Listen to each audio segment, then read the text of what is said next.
Okay.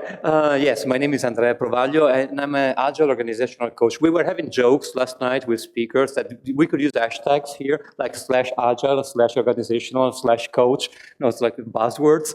But no, what I do basically is I define myself as a full stack Agile coach. And by full stack, I mean that I sometimes work with teams.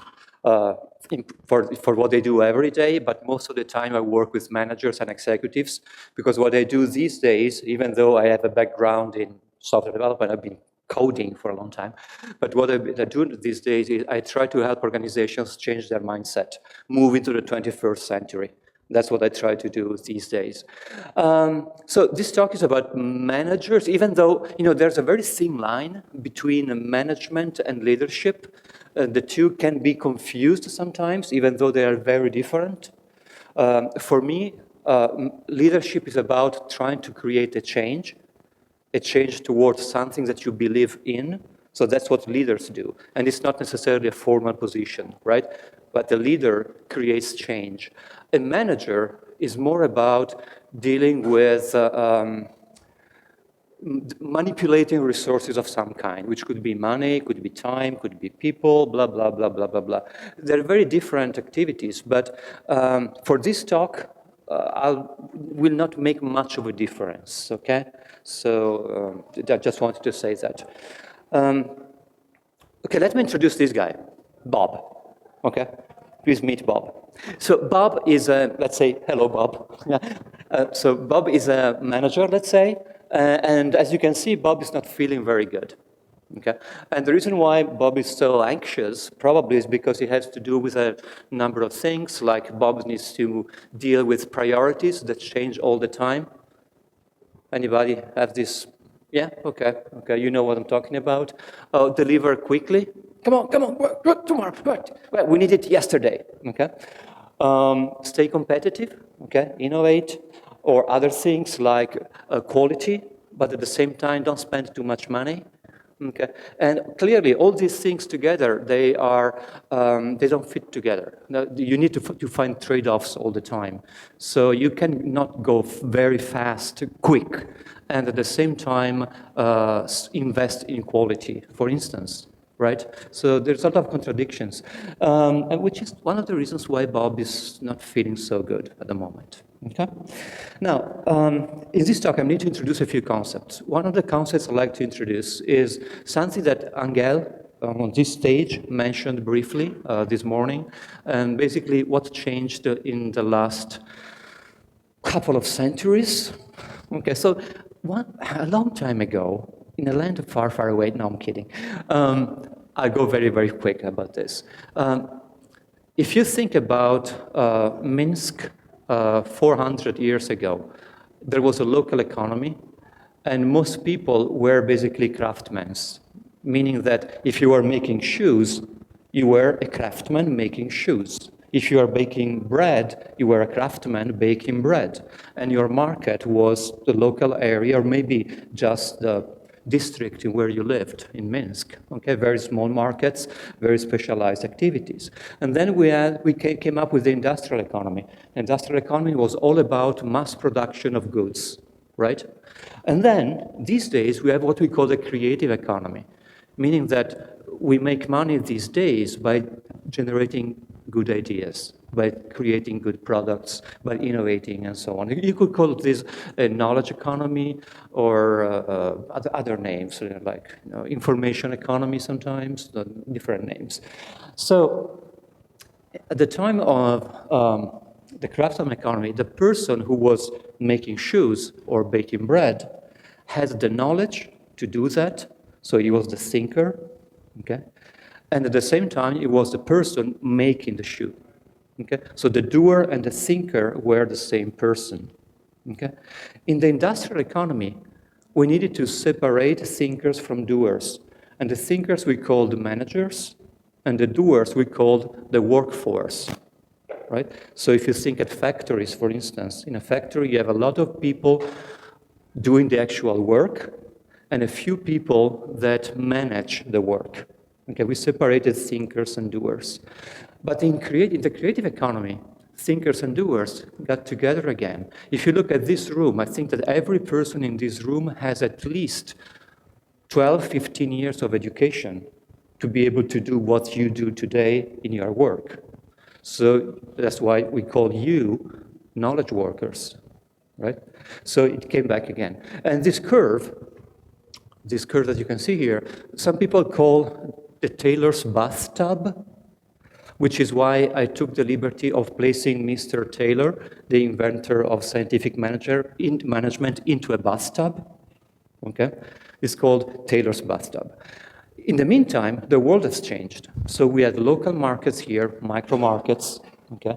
And then we had micro markets, and we had macro markets, like when Ford was building cars. Ford was selling cars everywhere in the US, right? Very big markets, very, very little competition. Huge players, very little competition. But now, in the global market, in the creative economy, your competitor, if you develop a software product, your competitor could be a small startup in Taiwan, right? And that could be your competitor. So a lot of competition, and then again, not so dominant positions on the market, which means that there is a lot more activity at the moment. So another concept I need to explain briefly, because it's actually a very huge topic, is what we call an approach to complexity thinking. I'm going to go very, very fast. There is no way for me to explain Cynefin, this framework, even in 1 hour. I would not be able to explain Cynefin because it's very deep, very profound, and also the applications can be very diversified. But let me explain a few things about Cynefin, especially about this word. The two words up there, complex and complicated. Because sometimes we tend to mix the two words, we use them interchangeably, and I believe that in Russian it's the same word, right? You don't have a distinction between complicated and complex. That's what I've been told. I don't speak Russian, okay? But in English there is this distinction, but in English people tend to use these two words interchangeably. Mr. Dave Snowden has a different understanding of complex and complicated. So the idea is that there are certain systems that we call ordered systems, like a car, for instance. A car is a very ordered system. Usually a car does not generate surprises, right? Usually it does not generate surprises. When the system works, it's totally predictable, totally deterministic. So if one morning you want to go to work and your car does not start, okay, well, you may not know why it's not starting, but if you take your car to a mechanic, even the guy doesn't know why your car is not starting, but he knows where to look, because he understands exactly how the system works, and the system is totally deterministic. So if it has a strange behavior, okay, we know where to look, okay? In complex systems, it's a totally different story. A complex system is usually, for instance, biological systems are complex. One of the differences between a complex and complicated system is that the complex system changes over time. And especially a complicated system changes whenever you interact with that system, okay? Which is one of the reasons why you cannot predict, because the system changes the moment you touch it, okay? Like ecosystems. You mess up with an ecosystem, you do something, you have a chain of effects that are not predictable, and that will change. I can give you a very simple, can you come on stage for a second? Yes, please, Yuri. That's an example of a complex system. Can I push you? Yeah, sure. Okay, so. Shall I go like this? No, just, yeah. Okay, then I do it again, and then I do it again, and then I do it again, and then sooner or later, something will change. Thank you. You see, thank you very much. Yeah, you see my point, right? If this was a machine, the effect would have been always the same. But the moment I interact with this gentleman, this complex system, which we call Yuri, okay? Every time I interact with that system, the system changes a little bit. And so the reaction is not predictable. Meaning that in complex systems, if you look at the past, you can recreate the sequence of events that generated the current situation, But if you look at the future, there is no way to predict with certainty. Okay? You have no certainty about what's going to happen anyway.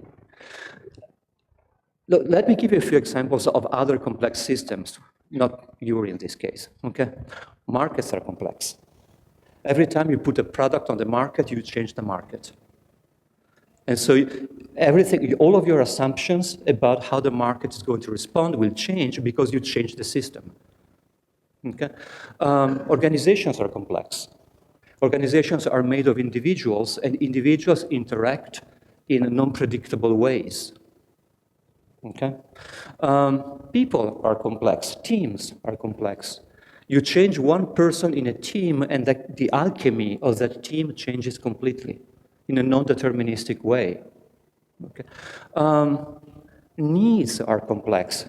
User needs are complex. You develop a wonderful feature for your users. You give to your user this wonderful feature, and the moment they got the feature, they tell you, oh, that's wonderful, can we change it? Right? That's what they tell you. It's wonderful, it's what I needed. Can we change it? Okay? Because the moment they get a new feature, it's a learning process, and this opens up new possibilities for them. Possibilities that they did not know were possible before you gave them that feature. So we constantly live, we constantly operate in the market, in the organization, with the people we work with, and with the products we develop. We operate in complexity all the time. That's what we do. We live in complexity. Okay? Now, let me tell you another piece of information that I need to explain what I want to talk about. It's a little story. Okay? I'm an old guy. Okay? Well, not so old, but not so old as Yuri. But and I used to go buy records, right? I used to go to the music store and browse through the records and find the record I want. It was a very physical experience. You could touch the record, look at the record, check out the thingy, okay, and so on. I could do a number of things. Okay? And then I would buy the record, go home, listen to the record. That was wonderful. Okay. These days, I can buy a record right now if you want, right here in this moment from my phone. Okay. Right here. Actually, recently I bought a new record while I was on a train going to the airport. Okay, so I was actually moving. I was nowhere. Okay, and I bought a record. The difference is that I did not go into the store. The store came to me. It's a completely different paradigm. I do not go into the store. It's the store that comes to me. And the reason why the store comes to me is because one thing happened. We totally virtualized the store. The store is no longer a physical thing. You can pay with virtual money. You can buy a virtual record. You have a virtual sales assistant that will suggest you other records that you could buy, because maybe if you bought that one, maybe you also like this one. Okay? Totally virtualized. Using another word, we say it was ephemeralized. Okay, it became ephemeral. The store is ephemeral now. And that, of course, changes the cost dynamics completely. If you run a physical store, you need to pay rent for the square meters of the store. You need to deliver records. You need to move records around. So you need logistics. You need storage. You need to pay for a number of things so that eventually the users will buy the record. But all of that just went away completely now that the records are totally ephemeral and the store is totally ephemeral. Now, one thing I forgot to mention about Cynefin, but I'm not going back, is that Cynefin not only describes different kinds of systems, it also gives you strategies to operate in different kinds of systems. And also dynamics, how to move from one type of system to another. But I'm interested about the strategies at the moment. Now, in a complicated system like your car, if you take your car to the mechanic because the car is not working, what happens is that the mechanic will sense the problem, okay? Will try to get data from the car. The mechanic will analyze the problem, and then the mechanic will respond to the problem. This strategy we call sense, analyze, respond. And this is what we do in a complicated environment. But in complex, it makes no sense to analyze because, as I mentioned, even if you analyze into the past, that's still not useful to predict the future, right? So what we do in complex is take a different strategy, which is called probe, sense, respond, which is what I did with Yuri. I probed Yuri 1 time, 2 times, 3 times. I probed, I sensed the reaction, and then I decided what to do next. And at some point, I decided to stop. Okay? That is called probe, sense, respond. And that's the way in which you operate in a complex environment. Now, if you are, I didn't choose the record example out of the blue. I chose the record example because the record industry, maybe consciously, maybe unconsciously, they applied probe, sense, respond to do business in the 21st century. If you noticed, these days it's much harder to find good music, right? It is much harder to find good music because it is so cheap now for the record industry to produce and distribute a new record that it makes more sense for them to run thousands of experiments. Very cheap experiments. It works much better business-wise to produce 1,000 records. Maybe we'll take a loss on 950 of these records, we will take a loss, but with the 50 that are a success, we cover the costs for all the other records, and we make a profit. So basically, they are constantly probing the customer's reactions. They probe the customer reactions, and then they see. That's the reason I mean, that's my point of view. But have you ever noticed that when there is a new record or a new band that comes on the scene, after a while, there are other bands that sound more or less the same, okay? So the idea was, okay, so this thing worked. Okay, let's do more like that, okay? Let's have more music like that, because now that's what they want, okay? Probe, sense, respond, probe, sense, respond, probe, sense, respond. Which is perfectly reasonable if you don't spend too much to run your experiments. If the experiment is cheap, why not having a lot of experiments?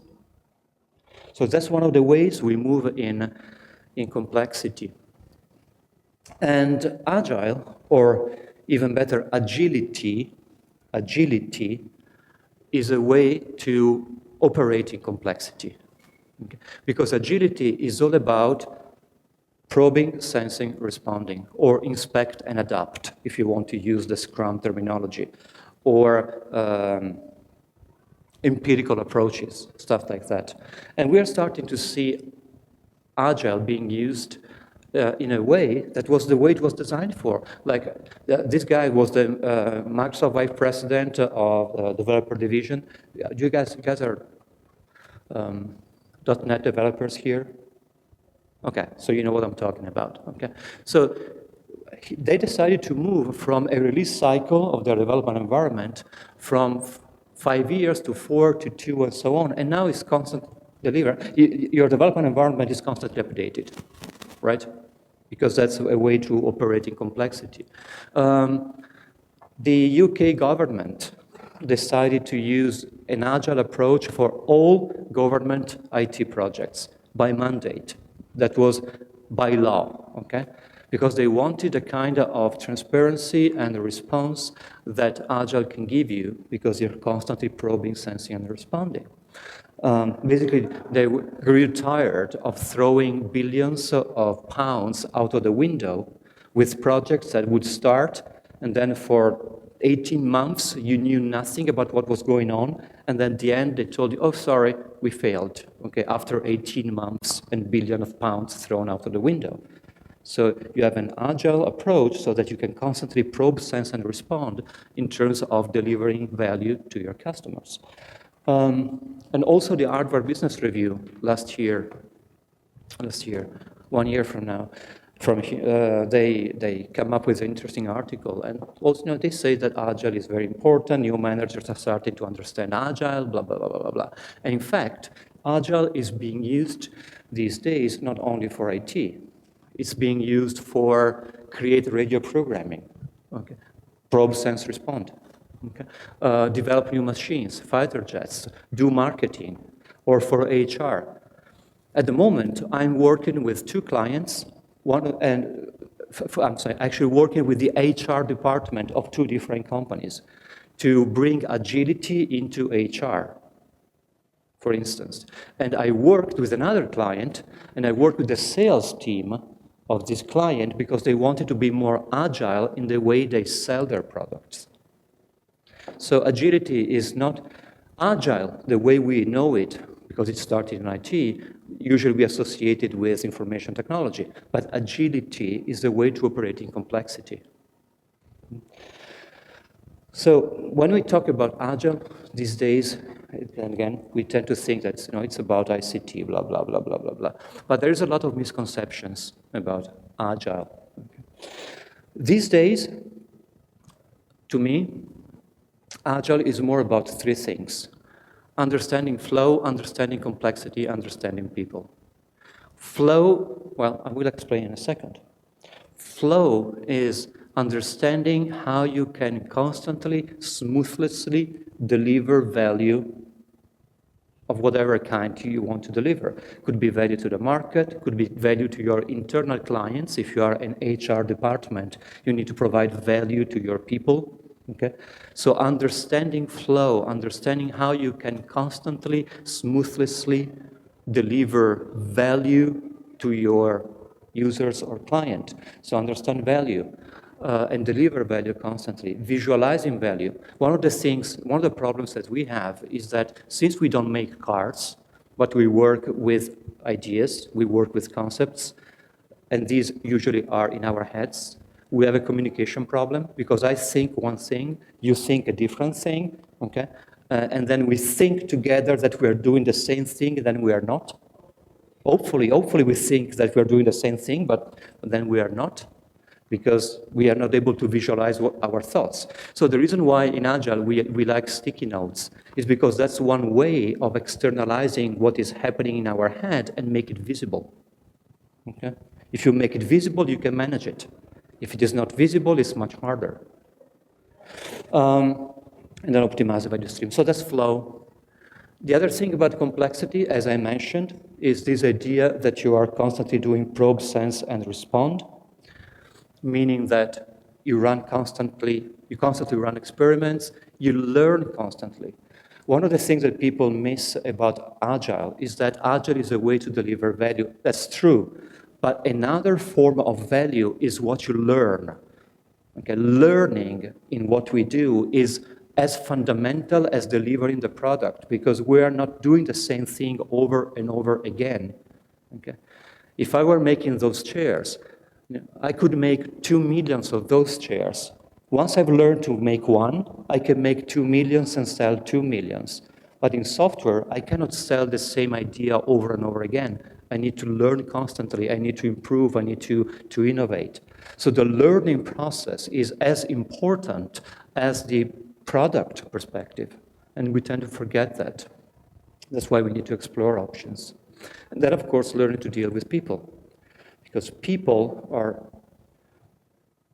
remember, thinkers and doers? Okay. In IT, the people are not those guys who type code. Okay. They are those guys who have skills, intelligence, creativity, knowledge, expertise, and so on. And that makes the difference in what you do. So creating, for instance, we like to talk about self-managing teams in agility, right? The reason why we want to have a team that's self-organized, let's say that this row in the front here is a team, and we delegate to this team. We let this team self-organize to some extent. The reason why we delegate and we let these people making decisions together is because if they're doing the work, they are probably the most knowledgeable about how to do the work, because they are the ones doing the work, and the thinkers and doers are the same again, right? So we want to have the collective intelligence of this group of people being used to come up with brilliant ideas. That's what we want to have. Organic leadership. Then again, I'm very much into leadership. That's the thing that's most interesting for me. It's been interesting for me for the last 5 years. I've been working in Agile leadership for the last 5 years. And when I say organic leadership, I mean a leadership that is designed for complexity. Management starts from an assumption. And the assumption is that in the same way that a factory is a big machine, and we need to control the factory at different levels, in the same way, the organization is like a big machine, and we need to control the organization. Okay? Unfortunately, a factory is a complicated domain. A factory is predictable, and an organization is complex and is not predictable. So anytime you try to force the wrong mindset, okay, on a certain domain, you get undesired results, at the very least. Okay? That's another interesting thing, psychological safety, which became popular in the last couple of years. People are not able to contribute if they do not feel psychologically safe. I'll give you an example. If these guys here in the front, they are a team, and Nastya comes up with a brilliant idea, which unfortunately nobody else agrees with, okay? And she feels afraid that if she speaks up, she could be attacked or be made fun of or stuff like that. Okay? If she does not feel psychologically safe to contradict her teammates, she will not speak up, and we will lose that important contribution. So psychological safety is an environment in which people are safe to speak up. They feel safe to speak up, even when what they say is not necessarily pleasant to the other people in the team. Okay? So the reason why Bob is so anxious is because Bob is still having a complicated mindset and is trying to deal with a complex environment. Remember Bob? Priorities, changing priorities, quality, cost, deliver quickly, blah, blah, blah. Those are typical problems that we find in complex environments. But if you try to operate in a complex environment with a complicated mindset, it will not work and you will get anxious, right? So that's a problem that Bob has. So what can you do? What can we do? One thing is to pay more attention of how organizations work. So organizations can be seen, one metaphor for organizations is that they are like an iceberg. Okay? And the most visible part of this iceberg are the processes that you use in the organization. The reason why they are so visible is because usually they are codified, right? If you have decided that you're going to have the stand-up meeting every day at 10, and you do and your sprints are 7 days long, and it starts on Wednesday, okay, that's very codified. So it's very visible, right? Or any kind of documents that you need to provide, these kinds of things are very visible. The other thing that is visible in an organization are what we call artifacts. And an artifact is a more generic term, is everything that you can sense from that when you are in that organization. Sense with your eyes, with your ears, with your body. For instance, the way that the furniture is placed. Okay. For instance, it's very clear to me when I go into a new client, if the furniture is arranged to optimize square meters or to optimize collaboration. Okay. It's very clear to me, okay? When you pack people, so you can pack as many people in as few square meters because you are paying the rent and you want to have 50 people in 20 square meters, okay? That's one artifact, okay? It's very visible, okay? Probably people are not able to cooperate nicely in that environment, but you were addressing another problem, okay, which is paying for the rent. Culture is a very generic term, and it could mean everything, but the idea that we should optimize costs rather than promoting cooperation, that's part of the culture of a company. And culture comes from assumptions. The assumptions are the things we don't even talk about because we take them for granted, okay? Like, it is obvious that if somebody makes a mistake, should be punished, okay? I'm not saying it's a good thing. I'm saying that if that's your assumption, and it's so obvious to you as a manager that you don't even question, you didn't even talk about that because it's normal. You make a mistake, you're being punished, okay? So that shapes your culture, and your culture shapes the artifacts, and the artifacts influence the processes. Now, the thing is, as long as we keep focusing on the processes and we forget about everything else, and we don't try to align everything, okay, the processes are not going to save you, okay? What you want to change are your basic assumptions. Like, our company is like a machine, and we should control it as if it were a complicated domain. Sorry, it is not. You're living in complexity. You need a different mindset. Okay, you need a different mindset. I'll go very quick about this one because I think we're running out of time. But I just want to mention that version 1, and these guys, they have an annual report on Agile, they say that the first reason for failed Agile transitions is the culture is at odds with the Agile values in the company. Okay, the culture is not Agile. That's the reason why it fails. Okay. So what can you do? Of course, I don't have a silver bullet, and I do not address such a huge problem in a few words. But one piece of advice is this. One thing you can do, one thing I would like strongly to advise you to have is this thing. That's the only thing that you can really do, okay? Take the leap, okay? Take the leap. Try, jump, see what happens, okay? Have courage to change, have courage to make a difference, okay? Now, which kind of courage am I talking about? For instance, have the courage to challenge your own assumptions, okay? Maybe you have been working for 15 years or 10 years or 5 years, assuming that what you were doing was appropriate in that context, assuming that it's perfectly fine to blame people for their mistakes, assuming that. Now, have the courage to challenge these assumptions. Have the courage to look into the mirror and ask yourself, is this right? Seriously? Okay, that's one form of courage that you might want to have if you want to make a change, if you want to change the mindset. Having the courage to decide before understanding. And I have a wonderful story, a real-life story about this thing. I cannot quote the source because it was a private conversation, but I can tell you the story. Okay? So I was talking with this guy, very, very nice manager, very good, very smart, brilliant, very brilliant. Okay? And he had been hired by a certain company because they wanted to change the way they worked. Okay?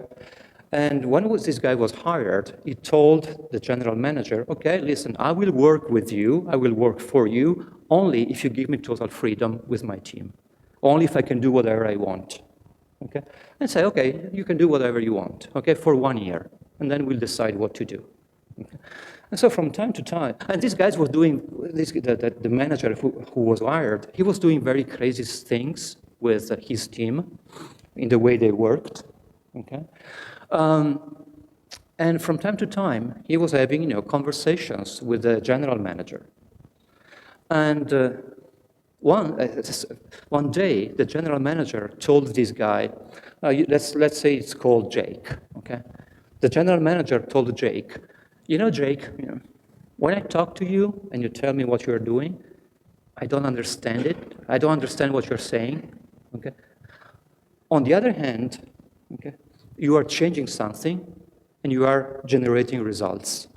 The other 2 managers that I have hired after you, when I talk to them, I understand perfectly what they're saying, and they're not changing anything. they're not making any difference at all. But I understand. I don't understand, but you're making a difference. And that was a courage on the general manager side to say, okay, listen, I don't understand what's going on, and I don't even want to control this, but it's working, and I want to do that. Okay? Deciding before understanding. That's an example of courage. Having the courage to embrace a complexity mindset. Complexity is scary because the implication of complexity is you don't know what will happen tomorrow. For sure, there are probabilities. It is highly probable, or maybe not so highly probable that something will happen, but there is no certainty. So you have to embrace uncertainty. And that takes courage.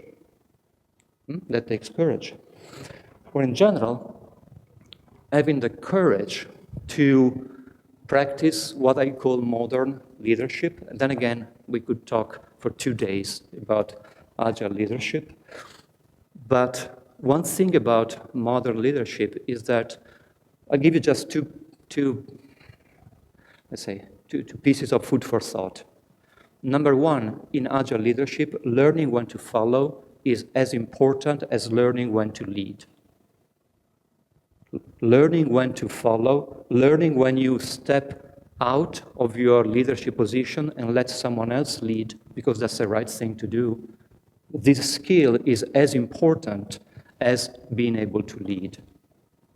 Okay. And it takes a lot of things, like not be so focused on your ego, for instance, but just look at what is the good for the entire system. Okay? So that's one thing. And the other thing is that modern leaders grow other leaders. That's another thing of agile leadership. What you want to have is distributed leadership. People taking responsibilities for what they do because they are the most appropriate for a certain task. And so they lead, and you step out. Okay? And you grow other leaders. So this kind of leadership is extremely important. And then again, I've been working for 5 years in agile leadership, and I have workshops and stuff, blah, blah, blah, blah, blah. So I know it doesn't sound so easy, and it's a bit vague, but I'll be happy to have a longer conversation with you during the coffee break or for the rest of the conference. So I think I'm almost done. So the message I wanted to bring to you is that, number one, Agile is not for IT. Agile is doing business in complexity, doing business in complex environments. And living in a complex environment takes a whole new set of skills and a whole new different mindset. Message number one. Message number two, new managers or leaders, they do think in terms of value and delivering value in a constant, smooth flow. Okay? They think in terms of complexity. They think in terms of probability and not in terms of certainties. And they think and they operate with a very deep connection with people, and they understand how people work. And I'm not talking about incentives or stuff like that. I'm talking about creating an ecosystem where people thrive, which is a different story. Creating an ecosystem where people thrive, where Nastia can speak up and be happy. Okay? Takes a lot of effort, but it can be done. If you're able to do all this, and maybe something else, Bob will be happy. Okay? Bob will finally be happy. And I'm done. So this is my contact information. Now, so if you like the slides, they are already on SlideShare. And in general, if you want to continue the conversation after the conference, you have my courtesy URLs, and please feel free to connect on LinkedIn, connect on Twitter, and or let's have a beer tonight or whatever. Okay? And thank you very much.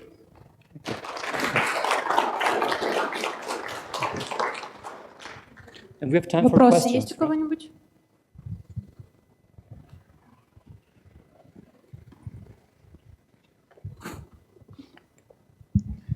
I just want to refer to the example with records that you brought up. I'm sorry, refer to? The example of records and the industry. Mm-hmm. And you also said that it's more difficult to find good music. Uh-huh. So on the whole of this scheme and how it has evolved by diminishing the cost of production. So where is the, I would say, the people side, the resource side? Because, I mean, it's for people to get a band, they make a life out of it. Mm-hmm. And how it's all evolved, where the resource comes from, where has it been before? I mean, are the production companies digging poor resources, and what's the people side, the lives side? If you see what I mean. I see what you mean, and I wish I had an answer. Unfortunately, I'm not so. I was just trying to make my point in terms of what is complexity, but it's certainly true that these days more bands have the opportunity to become visible. And get feedback from their audience, which is another important thing for a musician. Okay, you try something and they get feedback and they can improve and so on. So I'm not saying that it's necessarily bad. I was not saying that the old days were good and then today is bad. I was just saying that it's a different approach of the industry, and of course there are. It's much more deep than what we discussed. But yours is a good point, and thank you very much for raising that. There's a question over there. Oh, you're first, and then we have a question over there. Okay. Andrea, thank you very much for this wonderful presentation. Thank you. I really enjoyed it, and I got some refreshment of the thoughts. But I continue a little bit the story of this example that catched my mind with the records. Is it... Does it mean that in the modern world, in this new environment, we have to deal with not high quality products, but they are overwhelming? There are a lot of these products, and so it reminds me the way we learn to walk, we learn to talk, we make a lot of mistakes. But later we create a strategy. Does it mean that we are moving to the better strategy, or what do you think? Okay, thank you. Yeah, that's another very good question. So you guys are very good at asking questions. Now, I don't know what's going to happen, and I was not saying that. Then again, I was giving an example in which some people decided to make money by running a lot of experiments. And one thing about experiments is that sometimes they produce the expected results, so you sell the record. Sometimes they don't, okay, that's okay. But also every experiment has consequences. Okay, so if you try a nuclear bomb in the Pacific, okay, that's an experiment, but it has consequences, which means that there's an ethical side to running experiments. And a question that somebody might want to ask is it ethical to throw garbage on the market just to see what happens? Okay? I don't have the answer, but it's a good question. Yeah, thank you. Yeah? Andrea, I had a question. You told that the big, number one problem of failing agile transformation in the companies that the situation when company culture contradicts to agile values. Mm-hmm. Can you probably share some short story from your experience when you, in particular, as an agile coach, faced a situation when you was invited in a company and after, I don't know, a few hours being there, you understood, okay, agile won't work there. And how do you approach such situation? Okay, thank you. I wish I could find out in a few hours. that would be great. The thing is, I'm constantly surprised at how companies react to transition into Agile. Sometimes I walk into a client, and it happened to me at least once. I remember clearly once. I walked into this new company, and I was talking with the managers and with the people, with the developers, and so. And I was thinking, I will never make it. In my head, I was thinking that will never happen. And after 3 months, boom, they were doing everything in an Agile way wonderfully. Okay, they were making mistakes, but that was okay. Okay, because these guys, their strength was basically that they had psychological safety. They wanted to learn, to experiment. Okay, they were not afraid of making mistakes. So even though they were using an old technology and the average age in the company was not very low, okay, the culture was extremely fit to Agile values. Other times, I find very young companies with a lot of young people, and I think, okay, well, no, they don't have a heavy weight on their shoulders, don't they? And then you find that, for instance, these guys are constantly attacking each other. They have a culture of trying to dominate other people's ideas and so on.